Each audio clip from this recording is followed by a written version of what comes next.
You're watching Chuck in the Moment, and it starts right now.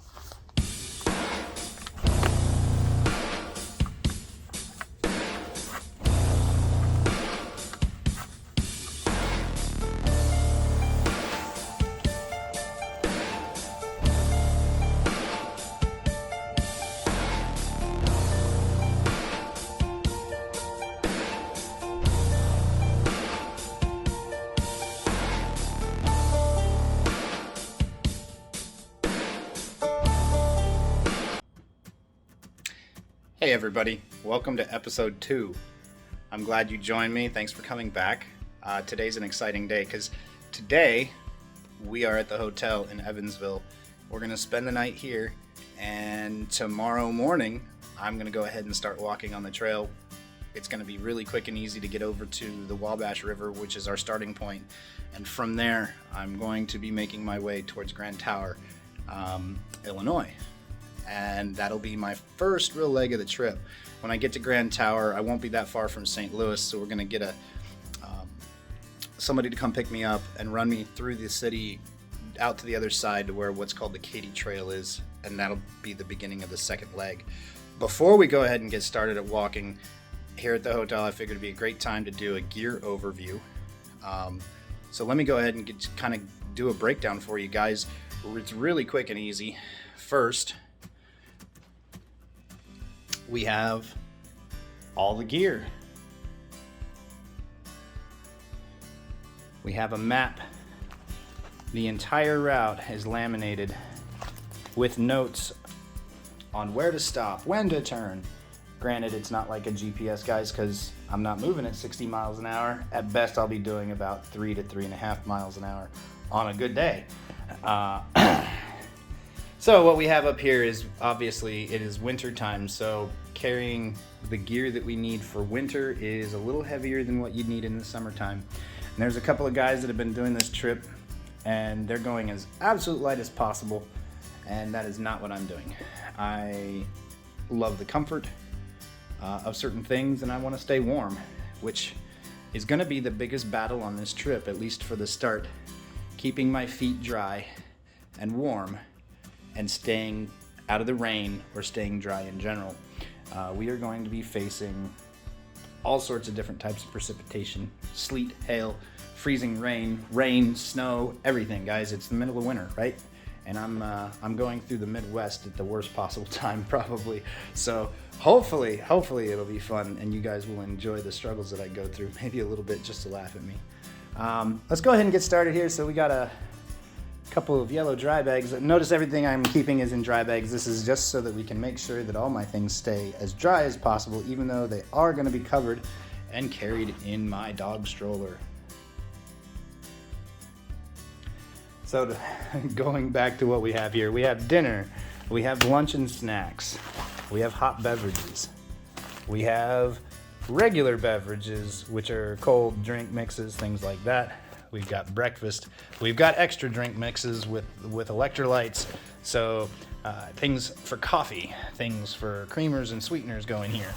This is going to be my kitchen set. It's an MSR stove, and MSR pot. Single burner rocket style stove. A great device. Will boil water in about 3 to 4 minutes. I have a North Face sleeping bag. This is a 5-degree bag. I also have a fleece liner for my sleeping bag that will add a little bit more insulation.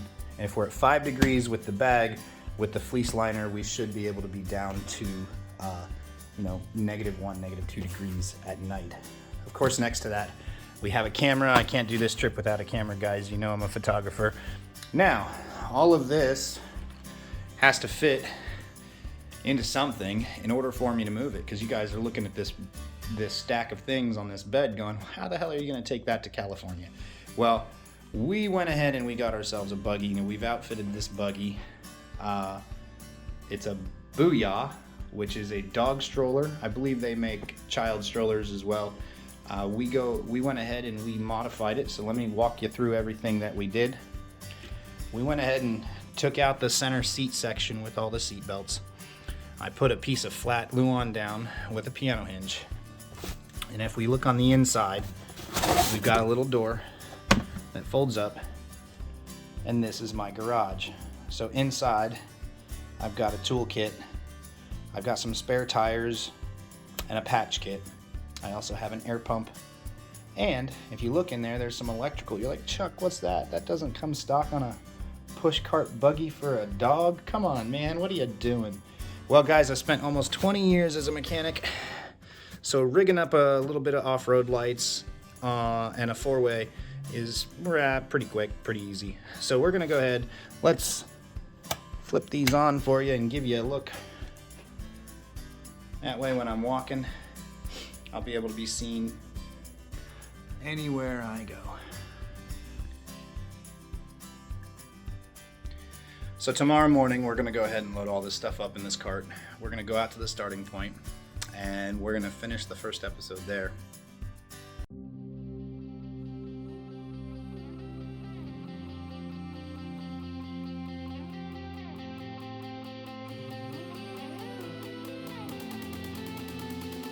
Hey, Charles, where you going? California. All right, this is the beginning of a huge adventure for you. You're gonna make it. I love you. Godspeed. Stay warm. I love you too.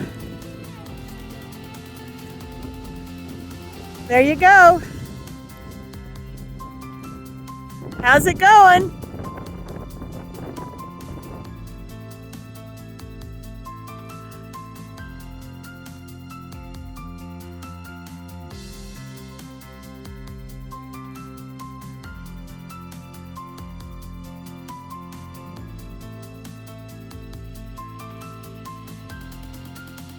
Okay, so what happened? Wow, day one, that was an interesting trip. It ended pretty quickly. I got started pretty well. I walked 13 and a half miles in just over 3 hours, give or take, and was on track for a good 25-mile day. However, a semi-truck ran me off the road, and I bent the front fork on my new cart that's carrying all my gear. So, had to regroup. I'm now back home and finishing up the day one video, trying to get that out to get you guys a little bit of content. One of the things that I was hoping to do throughout this trip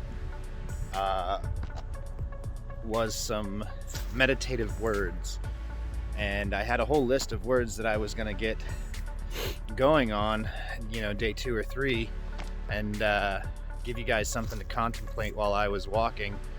And one of the words that I had written down for later in the trip was perseverance, and I think that's a good word to think about today, especially after having run into the first hurdle, the first obstacle or roadblock. And somebody told me recently that it's not an adventure unless you have obstacles, and it's 100% right. If you get up every day and you walk 10 miles or 20 miles and you don't run into any problems, then you're just out walking, and there's not a story to tell.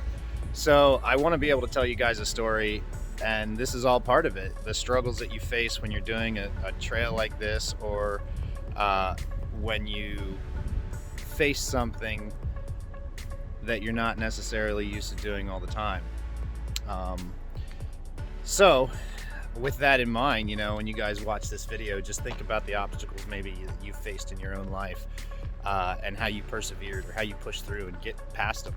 That's what I'm doing now. We got to take that front wheel apart, assess what broke, and then fix it, shim it, whatever we need to do to get that back together.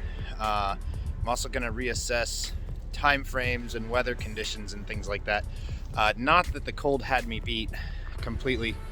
I was walking in 12-degree temperatures with the wind chill. We were facing about 10-mile-an-hour winds, which was very hard to push the cart and control it as well.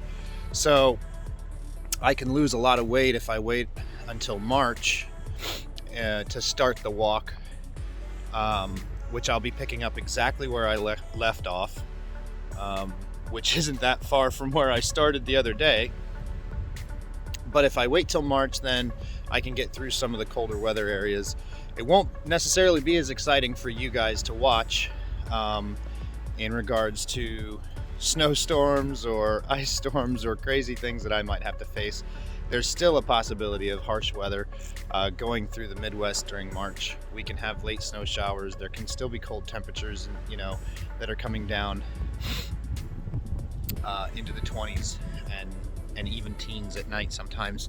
So let's hope that the weather can turn and we can restart this trip at a later point. We're not giving up. This is something that I really feel that I have to do, and it's something that I will accomplish. But I want you guys to keep following along. I'm going to try to do some more content stuff on equipment and get you guys caught up to where I am. We'll do a map video too that's more in depth for the route that I've designed and give you guys some key waypoints that we'll be stopping at along the way. For now, thank you for joining. Great adventure so far. We'll keep you up to date.